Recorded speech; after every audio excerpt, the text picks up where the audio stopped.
고령화가 빠르게 진행되고 있는 요즘, 노후 생활에 대한 걱정은 더 이상 남의 이야기가 아닙니다. 특히 소득이 많지 않은 어르신들에게는 매달 들어오는 기초연금이 생활의 중요한 버팀목이 되고 있습니다. 하지만 현재의 기초연금 제도가 과연 모든 사람에게 공정하게 적용되고 있는지에 대해서는 꾸준히 논란이 이어져 왔습니다. 같은 나이, 비슷한 형편임에도 누구는 받고 누구는 받지 못하는 상황이 발생하면서 제도에 대한 불만도 점점 커지고 있는 것이 현실입니다. 이러한 문제를 해결하기 위해 최근 정부에서는 기초연금 제도를 전면적으로 손보려는 움직임을 보이고 있습니다. 특히 하우상박이라는 방향이 강조되면서 형편이 어려운 어르신들에게는 더 많은 지원을 하고 상대적으로 여유가 있는 계층은 지원을 줄이거나 제외하는 방식으로 변화가 예상되고 있습니다. 이는 단순한 금액 조정이 아니라 복지의 기준 자체가 달라질 수 있는 중요한 변화라고 볼 수 있습니다. 앞으로 어떤 기준이 적용되고 누가 더 받게 되고 또 누가 제외될 가능성이 있는지 미리 알아두는 것이 매우 중요합니다. 이 영상을 통해 핵심 내용을 쉽게 정리해 드릴 테니 끝까지 함께 해주세요. 도움이 되셨다면 좋아요와 구독으로 응원해 주시면 큰 힘이 됩니다. 현재 대한민국의 기초연금 제도는 만 65세 이상 어르신 중에서 소득 하위 70%에 해당하는 경우 지급되는 대표적인 노후 지원 정책입니다. 많은 분들이 알고 계시듯이 단독 가구의 경우 최대 약 34만 원 정도를 받을 수 있고 부부 가구는 약 54만 원 수준의 금액이 지급됩니다. 하지만 여기서 한 가지 의문이 생깁니다. 두 사람이 함께 사는데 왜 68만 원이 아니라 54만 원만 받을까요? 이는 부부 감액제도 때문인데 같은 가구에 속해 있다는 이유로 일정 금액이 줄어드는 구조입니다. 이처럼 제도 자체는 단순해 보이지만 실제로는 매우 복잡한 기준으로 운영되고 있습니다. 특히 많은 분들이 혼동하는 부분이 바로 소득 기준입니다. 일반적으로 소득이라고 하면 월급이나 연금처럼 실제로 매달 들어오는 돈을 떠올리기 쉽습니다. 그러나 기초연금에서 말하는 소득은 단순한 현금 수입이 아니라 소득인정액이라는 개념을 사용합니다. 이는 월 소득뿐만 아니라 보유하고 있는 재산까지 모두 합산해서 계산하는 방식입니다. 예를 들어 설명해 보겠습니다. 어떤 어르신이 매달 별다른 수입이 없다고 하더라도 본인 명의의 집이 있고 그 집의 공시가격이 높다면 그 재산이 소득으로 환산되어 계산에 포함됩니다. 또 자동차나 예금, 심지어는 일부 금융자산까지도 모두 고려 대상이 됩니다. 이렇게 계산된 금액이 일정 기준을 초과하면 실제 생활이 어려운 상황이라도 기초연금을 받지 못하는 경우가 발생하게 됩니다. 현재 기준으로 보면 단독 가구의 경우 월 약 247만 원 수준, 부부 가구는 약 395만 원 정도가 소득인정액 기준선으로 설정되어 있습니다. 문제는 이 기준이 매우 경계선 중심으로 작동한다는 점입니다. 예를 들어 소득인정액이 기준보다 단 1만 원만 높아도 기초연금을 전혀 받지 못하게 됩니다. 반대로 기준보다 조금 낮으면 전액을 받을 수 있기 때문에 실제 생활 수준이 크게 차이나지 않음에도 불구하고 혜택 여부가 극단적으로 갈리는 상황이 발생합니다. 이러한 구조는 많은 어르신들에게 상대적 박탈감을 주고 있습니다.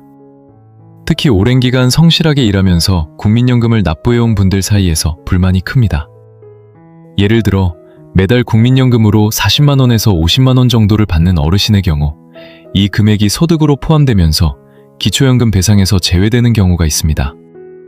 반면 국민연금을 받지 않는 사람은 동일하거나 더 나은 생활 여건임에도 불구하고 기초연금을 받을 수 있는 상황이 발생하기도 합니다. 또 다른 문제는 재산 반영 방식입니다. 특히 부동산 가격이 상승하면서 실제로는 현금이 부족한데도 불구하고 자산가로 분류되는 사례가 늘어나고 있습니다. 예를 들어 오래된 집 한 채를 보유하고 있지만 이를 팔지 못하고 생활비도 부족한 어르신이 있다고 가정해 보겠습니다. 이 경우 해당 주택의 가격이 높게 평가되면 소득 인정액이 올라가고 결국 기초연금 대상에서 제외될 수 있습니다. 하지만 현실적으로는 생활이 어려운 상황이기 때문에 제도와 실제 삶 사이에 괴리가 발생하게 됩니다. 부부 감액제도 역시 꾸준히 지적되는 문제 중 하나입니다. 두 사람이 함께 살면 생활비가 절약된다는 이유로 지급액을 줄이는 구조인데 이는 오히려 역효과를 낳고 있습니다. 실제로 일부 어르신들 사이에서는 서류상으로만 이혼을 하고 각자 단독가구로 등록하여 더 많은 연금을 받으려는 사례도 보고되고 있습니다. 이는 개인의 도덕성 문제라기보다 제도가 잘못된 방향으로 유도하고 있다는 지적이 많습니다. 또한 제도의 복잡성 자체도 큰 문제입니다. 일반 국민 입장에서 소득 인정액이 어떻게 계산되는지 정확히 이해하기 어렵고 매년 기준이 조금씩 변경되기 때문에 혼란이 커질 수밖에 없습니다. 실제로 나는 소득이 없는데 왜 탈락했는지 모르겠다는 반응을 보이는 어르신들도 많습니다. 이는 제도가 충분히 쉽게 설명되지 않았고 정보 접근성도 낮다는 것을 의미합니다. 결과적으로 현재의 기초연금 제도는 일정 부분 노후 안전망 역할을 하고 있음에도 불구하고 공정성과 효율성 측면에서 여러 가지 한계를 드러내고 있습니다. 특히 정말 필요한 사람에게 충분히 돌아가고 있는가라는 질문에 대해서는 여전히 많은 논란이 존재합니다. 이러한 문제들이 쌓이면서 결국 정부가 제도 개편을 검토하게 된 배경이 되었다고 볼 수 있습니다. 현재 기초연금 제도의 여러 문제점이 꾸준히 제기되면서 정부는 보다 공정하고 효율적인 방향으로 제도를 개편하려는 움직임을 보이고 있습니다. 이번 개편의 핵심 키워드는 바로 하우상박입니다. 이 말은 한자 그대로 풀이하면 아래는 두텁게, 위는 얇게라는 뜻으로 경제적으로 어려운 계층에게 더 많은 지원을 하고 상대적으로 여유가 있는 계층은 지원을 줄이거나 제외하겠다는 방향을 의미합니다. 쉽게 말해 모든 사람에게 비슷하게 나눠주는 방식에서 벗어나 정말 필요한 사람에게 집중적으로 지원하겠다는 것입니다. 현재 논의되고 있는 방향을 보면 가장 먼저 눈에 띄는 부분은 지급금액의 변화입니다. 지금까지 단독가구 기준 약 34만원 수준이었던 기초연금을 저소득층에 한해서는 40만원에서 최대 50만원 수준까지 인상하는 방안이 거론되고 있습니다. 예를 들어 별다른 소득 없이 생활하는 어르신에게는 이 금액 차이가 매우 크게 느껴질 수 있습니다. 매달 10만원 정도가 더해지면 식비나 약값 부담을 줄이는데 실질적인 도움이 되기 때문입니다. 하지만 이러한 인상은 단순히 모든 대상자에게 적용되는 것이 아니라 선별적 강화 형태로 진행될 가능성이 높습니다. 즉, 현재 기초연금을 받고 있는 모든 사람이 더 많이 받는 것이 아니라 그 중에서도 특히 생활이 어려운 계층에게만 더 많은 금액이 집중되는 구조로 바뀔 수 있습니다. 반대로 일정 수준 이상의 소득이나 재산을 가진 사람들은 지급액이 줄어들거나 아예 대상에서 제외될 가능성도 있습니다. 이와 함께 중요한 변화 중 하나는 대상자 축소입니다. 지금까지는 소득 하위 70%까지 비교적 넓은 범위를 대상으로 했지만 앞으로는 이 범위를 더 좁혀서 실제로 도움이 필요한 사람 중심으로 재편할 가능성이 큽니다. 예를 들어 현재는 기준에 간신히 포함되어 연금을 받고 있는 사람이라도 개편 이후에는 탈락할 수 있습니다. 반대로 지금까지는 기준을 조금 넘어서 받지 못했던 사람들 중 일부는 새 기준에 따라 다시 포함될 가능성도 있습니다. 또한 소득 인정의 계산 방식 역시 조정될 가능성이 있습니다. 현재는 주택, 자동차, 금융자산 등 다양한 요소가 일괄적으로 소득으로 환산되는데 이 방식이 현실을 충분히 반영하지 못한다는 지적이 많았습니다. 예를 들어 실제로 거주하는 집은 당장 현금으로 바꿀 수 없는 자산임에도 불구하고 높은 금액으로 평가되어 연금 수급에 불리하게 작용하는 경우가 있습니다.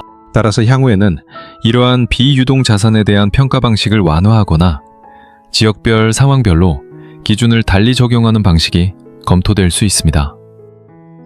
부부 감액제도 역시 개선 대상 중 하나로 거론되고 있습니다.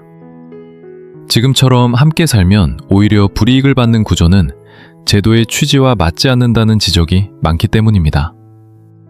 실제로 일부에서는 형식적인 이혼을 통해 더 많은 연금을 받으려는 사례까지 발생하고 있는데 이는 분명 제도의 설계가 잘못된 부분이 있다는 것을 보여줍니다. 따라서 향후 개편에서는 부부가 함께 살아도 불이익이 없도록 하거나 감액폭을 줄이는 방향이 논의될 가능성이 있습니다.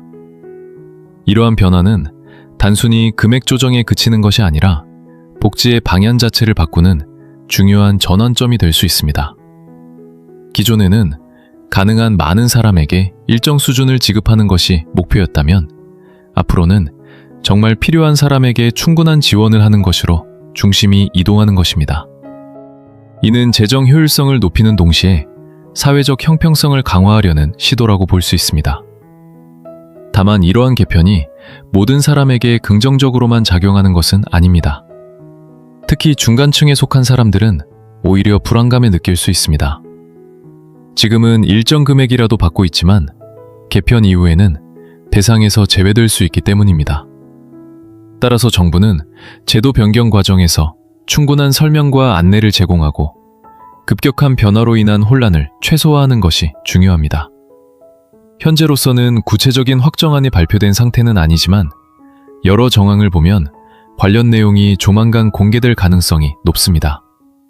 특히 매년 4월은 부동산 공시가격, 각종 소득 기준 등이 조정되는 시기이기 때문에 기초연금 기준 역시 이 시점에 맞춰 변화가 발표될 가능성이 큽니다. 따라서 지금부터 관심을 가지고 관련 정보를 확인하는 것이 필요합니다. 기초연금 제도 개편에 대한 논의가 본격적으로 이루어지면서 국민들의 반응 역시 다양하게 나타나고 있습니다. 특히 하우 상박이라는 방향에 대해서는 공감하는 목소리와 함께 우려의 의견도 동시에 나오고 있는 상황입니다. 한마디로 정리하면 필요한 사람에게 더 주는 것은 맞다는 인식은 공통적이지만 그 과정에서 발생할 수 있는 불이익에 대한 걱정이 적지 않은 것입니다. 먼저 긍정적인 반응을 살펴보면 많은 사람들은 현재 제도가 너무 나눠주기식이라는 점을 문제로 지적해왔습니다. 실제로 주변을 보면 생활이 비교적 여유 있는 어르신들도 기초연금을 받고 있는 경우가 적지 않기 때문입니다. 이런 상황에서 정말 어려운 분들에게 더 많은 지원을 집중해야 한다는 의견은 상당히 설득력을 얻고 있습니다. 특히 혼자 사는 고령자나 기초생활이 어려운 어르신들의 경우 현재의 30만 원대 지원금으로는 생활이 쉽지 않다는 점이 널리 공감되고 있습니다. 예를 들어 많은 어르신들이 매달 병원비와 약값으로만 20만 원 이상을 지출하는 경우가 있습니다. 여기에 식비와 공과금까지 더하면 최소한 100만 원 이상의 생활비가 필요하다는 이야기도 나옵니다. 이런 상황에서 기초연금이 40만 원에서 50만 원 수준으로 인상된다면 체감되는 도움이 훨씬 커질 것이라는 기대가 큽니다. 그래서 일부 시민들은 차라리 받을 사람 수를 줄이더라도 정말 어려운 사람에게는 확실하게 지원해주는 것이 맞다는 의견을 내고 있습니다. 하지만 이러한 변화에 대해 불안감을 느끼는 사람들도 많습니다. 특히 현재 기초연금을 받고 있는 중간층 어르신들 사이에서는 혹시 내가 대상에서 제외되는 것은 아닐까라는 걱정이 커지고 있습니다. 이들은 소득이나 재산이 많다고 보기는 어렵지만 그렇다고 최저 수준의 빈곤층에도 속하지 않는 경우가 많습니다. 개편이 이루어질 경우 이들이 가장 먼저 영향을 받을 수 있다는 점에서 불안이 커질 수밖에 없습니다. 또한 소득 인정액 기준에 대한 불만도 여전히 존재합니다. 많은 사람들이 실제로 손에 들어오는 돈은 적은데 집이나 재산 때문에 탈락하는 것은 불합리하다고 느끼고 있습니다. 특히 오랜 기간 거주해온 집 한 채를 가지고 있다는 이유만으로 여유 있는 사람으로 분류되는 것에 대해 납득하기 어렵다는 반응이 많습니다. 집은 있지만 생활비가 없어 힘들다는 현실을 제대로 반영하지 못한다는 지적입니다. 국민연금을 받고 있는 어르신들의 불만도 적지 않습니다. 평생 성실하게 보험료를 납부해온 결과로 연금을 받게 되었는데 그 금액이 소득으로 포함되어 기초연금이 줄어들거나 아예 받지 못하게 되는 구조에 대해 불공정하다고 느끼는 것입니다. 일부에서는 열심히 준비한 사람이 오히려 손해를 본다는 의견도 나오고 있습니다. 부부 감액제도와 관련된 의견도 계속해서 제기되고 있습니다. 함께 살면 지원금이 줄어드는 구조는 가족 공동체를 유지하는데 오히려 부정적인 영향을 줄 수 있다는 점에서 비판을 받고 있습니다. 실제로 일부 어르신들이 더 많은 연금을 받기 위해 형식적으로 이혼을 선택하는 사례가 있다는 점은 제도가 현실과 맞지 않는 방향으로 작동하고 있음을 보여주는 대표적인 사례입니다. 한편 제도 변화 자체에 대한 불신을 나타내는 의견도 있습니다. 아직 확정된 것도 아닌데 너무 앞서 나가는 것 아니냐. 정책이 바뀔 때마다 기준이 달라져 혼란스럽다는 반응도 적지 않습니다. 이는 그동안 복지 정책이 자주 변경되면서 생긴 피로감과도 관련이 있습니다. 따라서 단순히 정책을 바꾸는 것뿐만 아니라 국민들이 이해할 수 있도록 충분히 설명하고 신뢰를 쌓는 과정이 중요하다는 목소리도 함께 나오고 있습니다. 기초연금 제도가 개편될 가능성이 높아지면서 가장 중요한 것은 변화에 대비하는 개인의 준비입니다. 정책은 언제든 바뀔 수 있지만 미리 정보를 알고 준비하는 사람과 그렇지 않은 사람 사이에는 분명한 차이가 생길 수 있습니다. 따라서 지금부터라도 자신의 상황을 점검하고 필요한 부분을 하나씩 확인해 보는 것이 중요합니다. 먼저 가장 기본이 되는 것은 소득 인정액에 대한 이해입니다.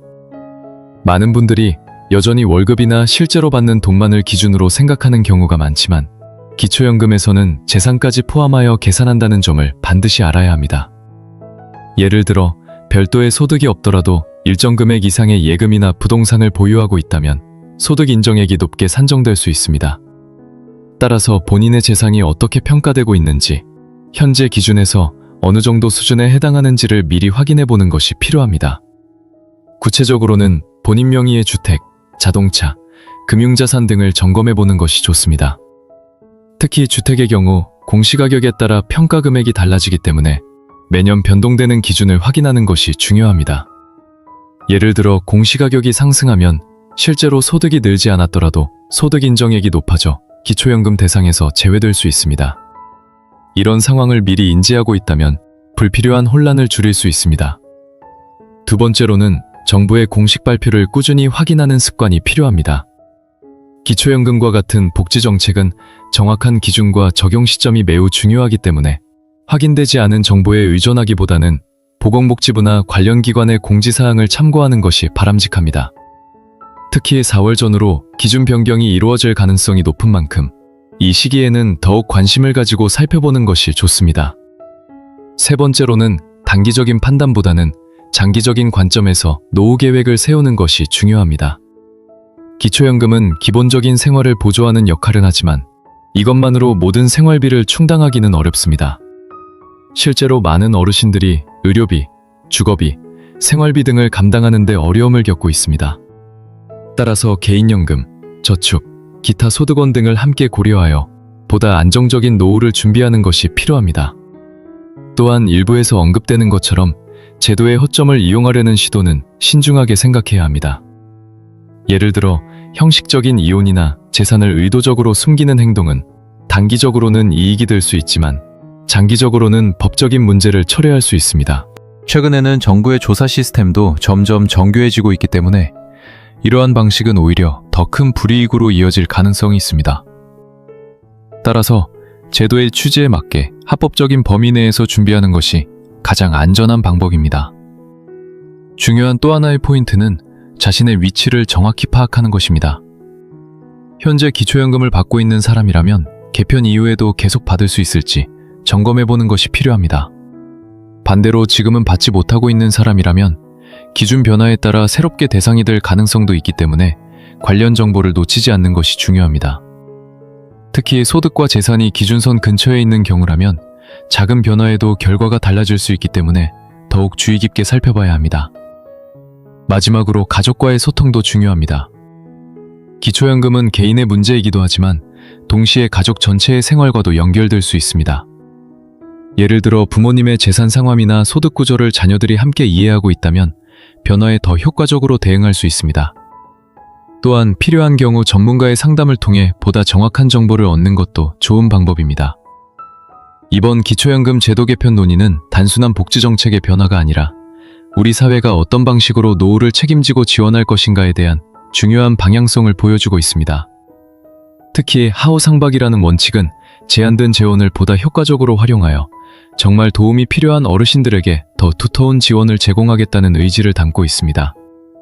이는 공정성과 효율성을 동시에 고려한 변화라고 볼 수 있습니다. 하지만 이러한 변화가 모든 사람에게 동일하게 긍정적인 결과를 가져오는 것은 아닙니다. 일부는 더 많은 혜택을 받게 되지만 다른 일부는 기존의 지원에서 제외될 가능성도 있기 때문에 불안과 우려가 함께 존재하는 것도 사실입니다. 그렇기 때문에 정부는 제도 개편 과정에서 기준을 명확하게 제시하고 국민들이 충분히 이해할 수 있도록 설명하는 노력이 필요합니다. 무엇보다 중요한 것은 개인의 준비입니다. 정책은 바뀔 수 있지만 정보를 미리 알고 대비하는 사람은 변화 속에서도 자신의 권리를 지킬 수 있습니다. 앞으로 발표될 구체적인 기준과 내용을 지속적으로 확인하면서 자신의 상황에 맞게 준비해 나가는 것이 필요합니다. 결국 기초연금은 단순한 금전적 지원을 넘어 노후의 삶의 질과 직결되는 중요한 제도입니다. 이번 개편이 보다 많은 사람들에게 실질적인 도움이 되는 방향으로 자리 잡기를 기대해 봅니다.